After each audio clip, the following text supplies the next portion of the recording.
Voilà, Mbotebele Nabino tout bozi bakwa kolandangai na couleur télévision et puis sur www.farafara.com.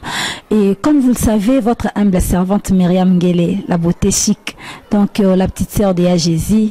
Mono ayebi lisumute pe na royebaka lisumute na ekobeta masolo na Ronaldinho bana poto bolo baloba pe trop yakini pe bozolo baloba yango lelo toye pa Ronaldinho to meka kobeta masolo toye ba Ronaldinho azo salezani ne Victoria tezaki Ronaldinho ye moko na kwena ye. Bonjour Ronaldinho. Bonjour Myriam, bonjour. Bonne santé? Ouais, santé pepele quand on va centenaire peplingo donc ça va quoi, ça va nana. Boni masolo ya match d'entraînement. Ouais, masolo match d'entraînement, ils ont évolué très bien, ils ont évolué bien. Donc nous tous déjà sur internet, sur côté na YouTube, au petit Bobby Ronaldinho, bazu déjà clip ya choix. Donc on côté na YouTube, mon choix au taliban nombre de vignes ba comprendre vitesse à makambo. Mais disque n'est limité na pesi ba no rumba. Pour bayokana nous bilingue déjà il y a match d'entraînement choix ils ont déjà la télévision ils ont la net partout na Twitter ou au côté au monde directement choix. Ronaldinho match d'entraînement au somo bilingue rumba mais to kota un peu ko bandana ko beta mama solo angope Ronaldinho oyekin posons un musicien kitambo to ki musicien joli. Ronaldinho ayekin mais Ronaldinho ayakin depuis mais bientôt là ça va faire 2 ans que je suis à Kin. La voix journellement de temps en temps, comme je l'ai toujours dit que le monde c'est ma maison, mais c'est ma terre. Na beta na ba tourna nga air moko moi na Côte d'Ivoire, moi boye na bimanga moi trop net dernièrement wana zaki na Angola. Et les gars est très bien et puis nous zonga so Angola le mois de novembre. Donc na zonga kini ming pour nous zonga sa image na nga na télévision. Faisons sa image na nga mo to ba mission ya Eminem dans nos salabiso. Tu vas na poto pendant 8 ans bana ba bota bana ba koli. Donc on a kin maman ba comme obenga so mission ya poto yango senga ki faut ozonga kin kolia mbalo ba master balia kawa kolia matembele mondunda ozonga ça vena image na ba petit ba botami ya ba 8 ans 9 ans ba kewa il y a un king is back Bobby Ronaldinho. Tout c'est déjà fait maintenant image tout ezonga ba toza jana temps basi ba ebi ke Ronaldinho yeyo wa beta ba Olympia wa imana emene ya na les jours les plus longs. Et puis d'ici là donc nous avons rami qui pour qu'on finaliser le maramutu nous ça n'a pas disque na marché. Ronaldinho obi bien oyana déjà 2 ans passé 2 ans déjà ngé koka et question na ngeza boy Ronaldinho ozo sala ezaka Victoria tuzaki Ronaldinho emoko te onga ozo sala Victoria ezalaki Kester ndim tuzaki Victoria. Mais moi je parle pas vraiment trop de Victoria, je parle de King Kester Emenea qui est évidemment la cause et qui manque l'effort et vert. Donc on a nazalelo fanatique na union sont partout dans le monde entier. Batali balobino Ronaldinho yo nem toujours refléter biso image il évidemment la cause. Yo ni tant tozo mona yo ozo penser biso maya misu. Donc ça veut dire pour le moment là maintenant on t'appelle pas Ronaldinho, maintenant on doit commencer de t'appeler le King is back. Donc tous les fanatiques de Victoria, tous les fanatiques ya King Kester et mes fanatiques personnels babenganga mikolo tout babenganga le King is back. Moi je parle pas de Victoria Lesson, mais je parle de King Kester Emenea Forever. Donc yoza le quoi ambassadeur à King Kester ou veto lo ba incarnation à King Kester. Si ndeka je sala ba ke lobby yango. Ouais. Dans le lobby yango bana poto bo comprendre que King Kester azoni vraiment na ndota Ronaldinho et nakoki vraiment ko kende moulai te sans que na pesa mbote na ba chef na ngano sa couleur télévision mais c'est Moscou Kabongo gros bisous à vous pourquoi pas à Chigamamba les grands Real et Papa Belotin Kadi et là je vois Imam Willy Magema balobi mutambongo ya Irlande mbote belé pourquoi pas na Willy Kawele William Kawele mbote belé na yo Ronaldinho aza incarnation à King Kester Emenea et attend que muto au lobby que za incarnation na ye lelo ba descendant valable à King Kester ba bimi yo ka ebele toza na bato on to tanga ba kombo na bango te na bemission mais to na bato oyo azobeta bandi moka ya Kester alobi que ye descendant valable ba soki 4 ou 5 okolo banini parce que yo besoin incarnation King Kester Emenea. Ben on a rôle babeta na bango baemba mais incarnation c'est toujours Ronaldinho on a les descendants directs et valables. Donc moni masolo ya Emenea lelo ils ont dit masolo ya disons Jésus-Christ.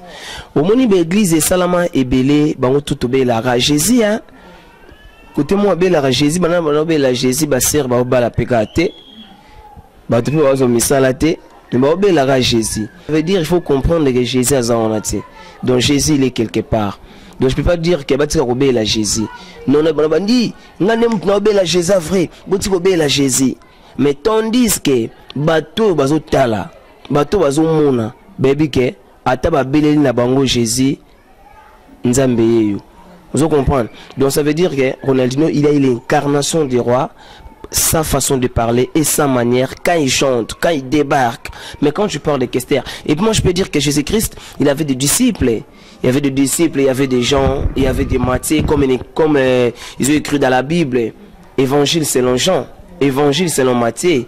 Donc pour le moment dans l'histoire de King Kester et mené à Forever Kimakulu, moi je peux dire que la même histoire est biblique. Donc mutu appelle cet évangile selon lui, mais ils ont fanatique, ils ont un public où il dit que non, évangile a bien c'est Ronaldinho tout court.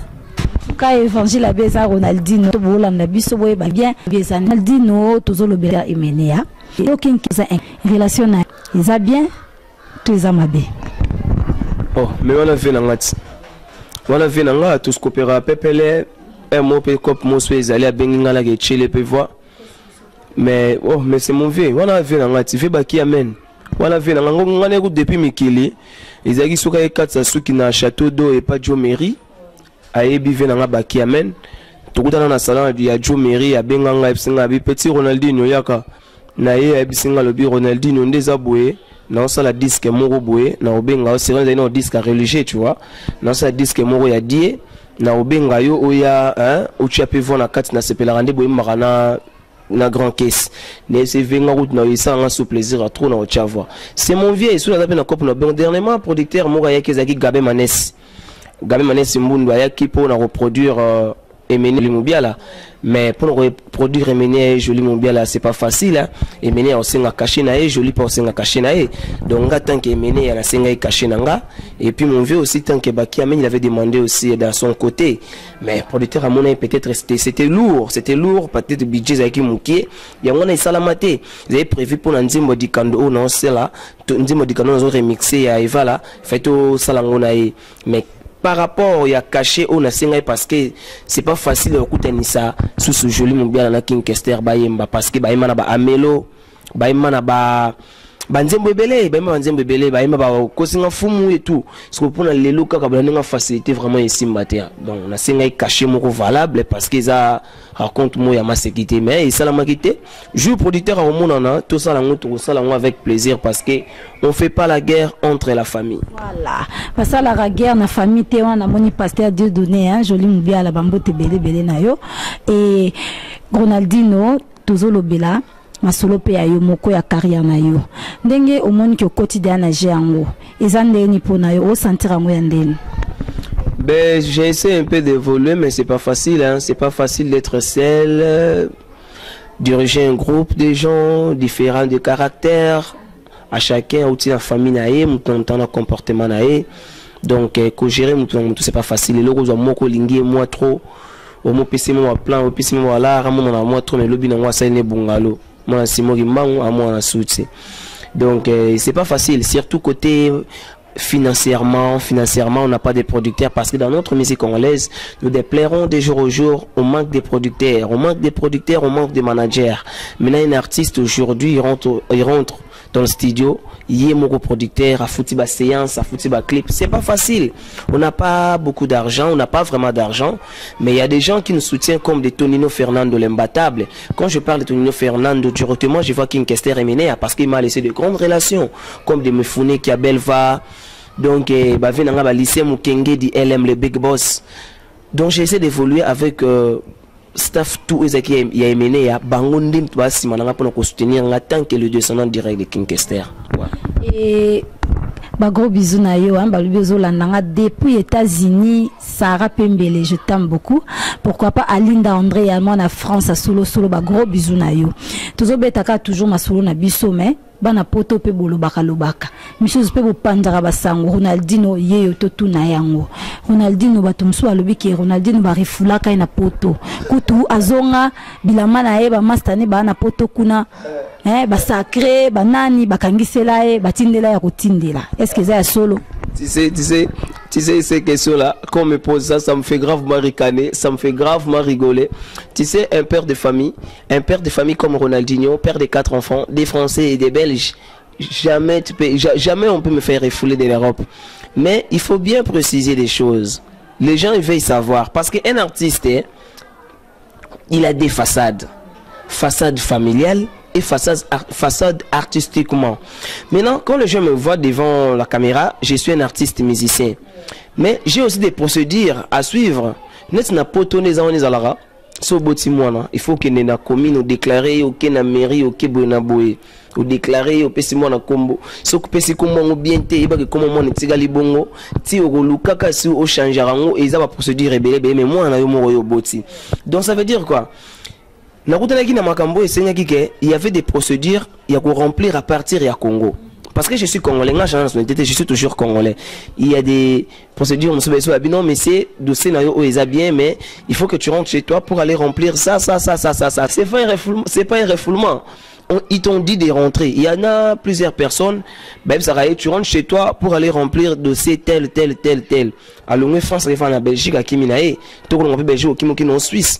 Maintenant, moi, je suis rentré, mais depuis que je suis rentré à Kin, et ça histoire moko ça fait déjà les gens parlent ne calculent pas madame nanga utiki madame nanga uteki mabananga auteki mikini c'était prévu que pour nazonga na nzela moko mais comme nazo sala na esila quitté j'avais pas eu le temps de rentrer mais cette fois-ci je dois rentrer bientôt même sur votre émission sur internet bato bango que Jésus-Christ revient bientôt.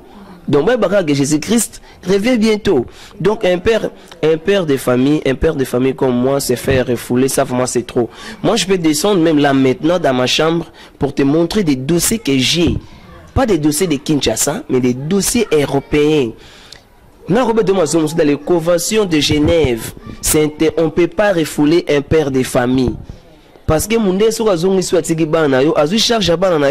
tandis que tu vas rester là travailler pour nourrir tes enfants. Donc moi par là je trouve que ça m'a solo pourquoi il est venu à Kin, il est venu faire quoi? Moi j'étais rentré à Kin pour faire ma carrière personnelle, ma carrière solo. Bah moi c'est jour nous sommes à Kin et ça passe nous sommes à bazonga ba baby bangote ba benga ba mission poto. Ayepe boye na beti un mois awaleki na perci ba ebiete. Maintenant aujourd'hui Ronaldinho on a pour la raison ça mange dans la télévision c'est pas facile hein. De jour au jour il y a des missions bazo bota monaki ça wa. On a kuti lelo ba na kuti ba net ba Abraham. Na kuti Abraham Mignon. Ndé mon BCBG aujourd'hui qui ni baby Abraham Mignon. Na kuti ba Nicodème aujourd'hui Nicodème mo pas bimana atepe lelo nzemwe pas we ranson. Maintenant, toi, tu vas rester qui en Europe. Ben, je suis père des enfants européens. Je reste chez moi. Mais, si vous comptez aux musiciens, tu dois d'abord évoluer ici. Parce que là, on est en train de faire une émission avec toi. Émission avec Kendewapi. Et écoute en internet, directement en Europe, les gens vont me regarder. Ronaldinho a évolué, boyé. Mais toutes les émissions que moi j'ai fait en Europe, on t'attend on a kina wazate. Parce que awa, problème, il y a internet et zate. Awa, ne faut que ça là, awa. Pour qu'on ait vivre comme dans un match d'entraînement, de jour au jour, je prends toujours des coups de fil à Batou. Badjani si tantunga poto, ba Mike demo. Donc, Batou benganga est belé pour na ko dédicacer bango ko côté bon kati ya match d'entraînement. Mais ça non ça on a poto. La limité à Batou au courant. Donc ça veut dire les trucs de refoulement là, sur la tête à blouson ozonga. Et puis il place na ofanawa. Nana ndako lycée mukenge di LM, le big boss. Flat Hotel LMO à Matsaba tous des jours au jour. Donc mon vieux n'a zana sur les vieux maintenant qu'il faut que je rentre. Et puis c'est lui qui a décidé à le big Bobby maintenant il faut que tu rentres aussi parce que c'est mon manager. Il a décidé il a dit non Ronaldinho cette fois-ci il faut que tu rentres parce que ouais ko sala magamunayo après tu vas encore rentrer. Donc OK Mikeli non saka inane na sisi magamunanga muno sasa kuna ba clip na kuti ba stylo na Taliban na bazuba bisou na zone na sukini. Parce que depuis que je suis à Kin je vis bien. Les contrats que normalement n'est par rapport à la poto. Donc le monde c'est ma maison. Même Emene il a toujours dit ça que le monde c'est ma maison, mais le Congo c'est ma terre. Ça me dérange pas de rester à qui même 3 ans, 4 ans. Avec la voiture, tu as qui n'a pas un petit concert, na PAP car na na ngokini. Les lundi au sono boué, au zonga na chantier na kinko 25 sur 25. 25 sur 25, na zombo ngwana na pototé. Et beta concert na ngola na moi 15 000, moi 20 000 moro boué. Et tu t'imagines, mais na beta ki olympe na poto na zo 10 000 $. Mais na ning na ngamu na ki ngola na beti ba concert na zo 15 à 20 000 $.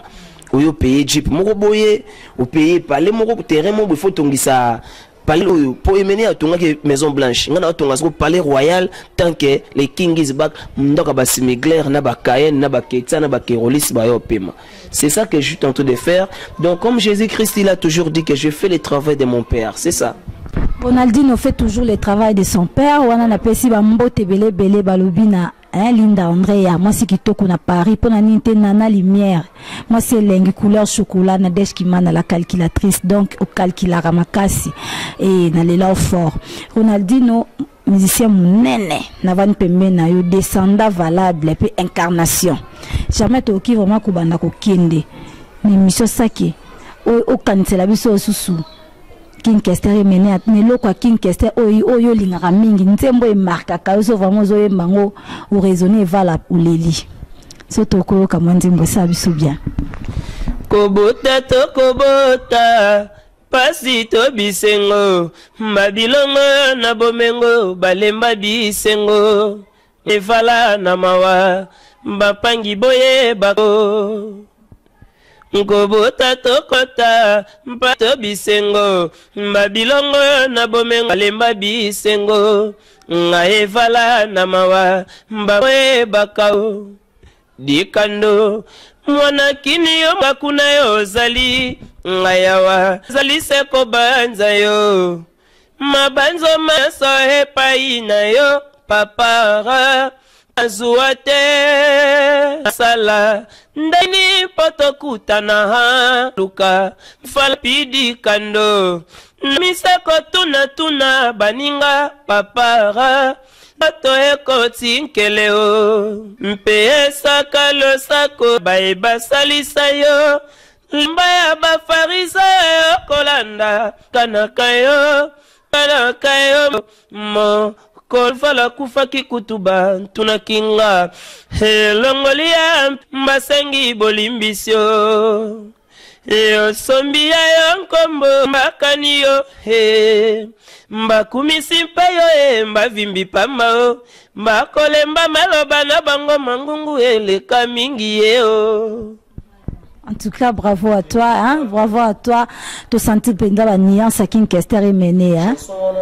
Les chansons moko tu bete ki na Canada na concert tu bete ki na Canada na Montréal et va la zoe mbanzembo yo ngana tiko yemba na ki fanda na Simarido na pemi na angle ya tira loboko na otala e ce que j'ai remarqué sikoyo na kati ya choral wana vona ngezate via na micro tina sima oyemba yo kutanga na pema di yo yuma yo il va la zoe yemba yo eko pema na sima nesa ya bi praise shawana na ngoyemba ngote Nenga yo yembango ngana fandaka na otala parce que pesa nga mawa dio yuma madage yemba nina matina podium na ke yemba nzemu wana la chanson oyoyo na lingaka na no linga evala yembango mingi ngana yemba na été neke na public na va na tala ndazo yemba même jusqu'aujourd'hui tant le notable master va répéter na kitambo ceux qui chantaient moi za kuna zo yembango ça me fait toujours des larmes aux yeux donc c'est une chanson vraiment où il touche anga makasi pour ne vala mala cause c'est ça quoi.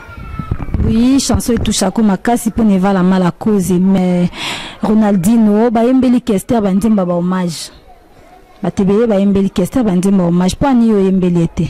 Mais vous êtes en retard hein. Vous êtes en retard parce que je suis le premier qui avait composé la chanson d'hommage avant que naze la bakuta non n'est pas bato ba kuta non hôtel de ville pour gouverneur appeler ça bongo avant ba ngene yemba. Moi direct kana blouson na sela mon clip.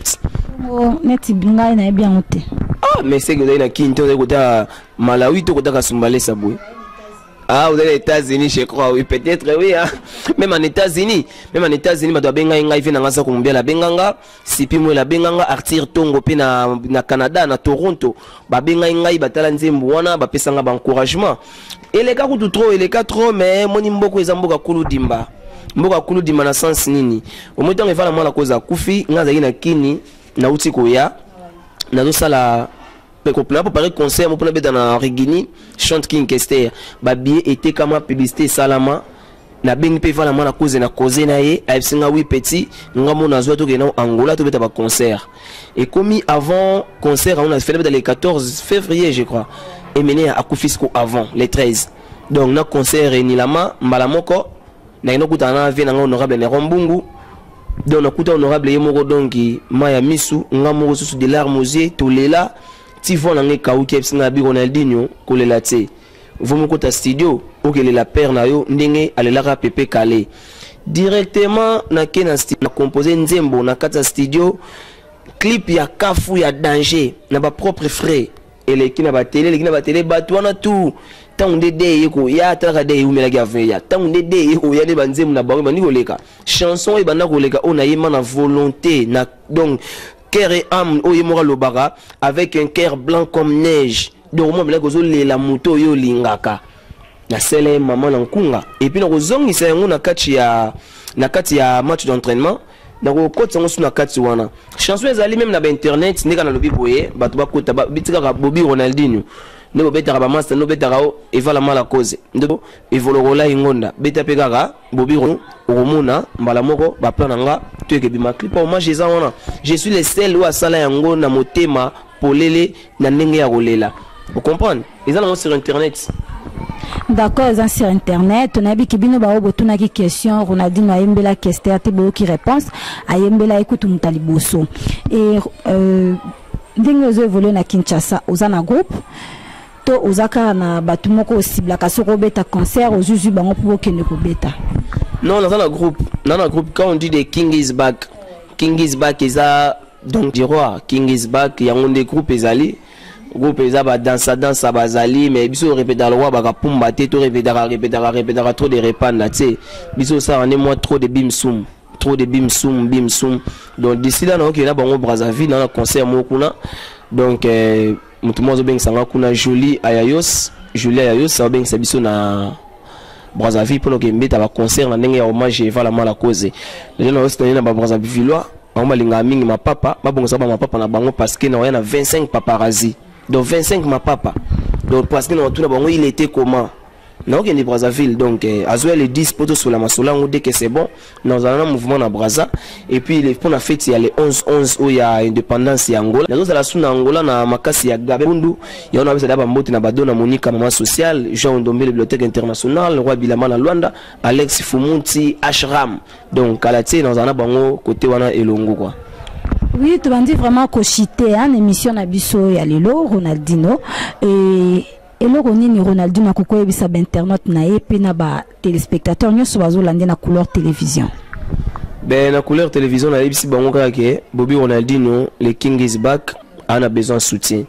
Mon ba vie bazaki liboso na biso, ba mela ba producteur ba l'art, ba pirater bilo na bango moko, le ba producteur ba kima biso. Na Congo producteur azaka soutien. Quand on parle des producteurs, il faut prendre aussi des jeunes qui viennent, des nouveaux talents. Moni, il y a des soi-disant producteurs moro, qui produisent nos gaga, Kofi Olomide. Entre-temps, Kofi Olomide est moraza, Kofi Central. Il y a des produits nos gaga, Papa Chéri Chibimpian. Entre-temps, il y a les big boss, donc Moutambong et Bélé. Entre producteurs, mon produit à oui, rançon. Non, c'est pas ça. Il y a des talents où on vend le tel lobby. Ah, Ronaldinho évolue bien. Oui, bien, n'a pas payé Bélé. Hein. On va produire un artiste neni. Tu regardes sur internet, tu vois que l'artiste Ronaldinho il parle bien, il chante bien. Nathan soit d'avoir suivi. Au cours de tel nombre d'émissions en salaka, au tel nombre de vies naïe, au tel comment il chante, au qui va commentaire naïe, au binon je dois le produire. C'est comme ça. Mais si on a Congo pour pouvoir produire yo, il faut voir ce soir ma solo moro boy longue en dehors à musique. Il y a un moniteur là, producteur basate.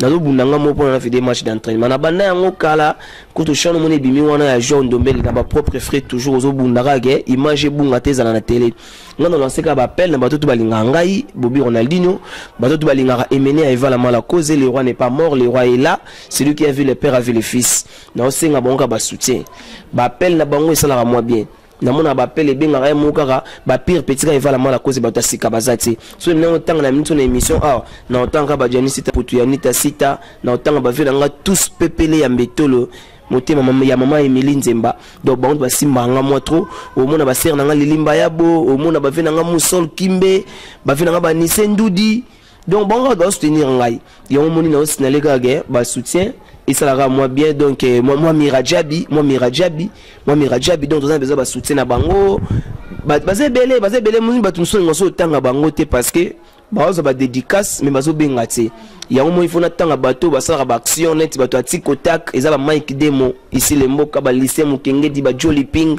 tikotak ba tous pepele ya mbetolo donc ba certain bato tout ba lingaranga donc naka message on a relancé ka clé on a besoin de soutien pour terminer l'album le jeu fait de dédicace tout dédicacé bango mais dédicace le bingo JB pour ba bagozali il faut moi geste pour te bagé bozalaga pour ce que bengité tout le monde on peut-être au salade daichu pour battre monsieur de oba komona to ebisi gozate do ba certes benen ti vena mifune ki ya belva ezali banda to kati vena nga de tous les temps toujours na nenga chombo to benga na ba dio mérikenge kumu donc c'est ça quoi.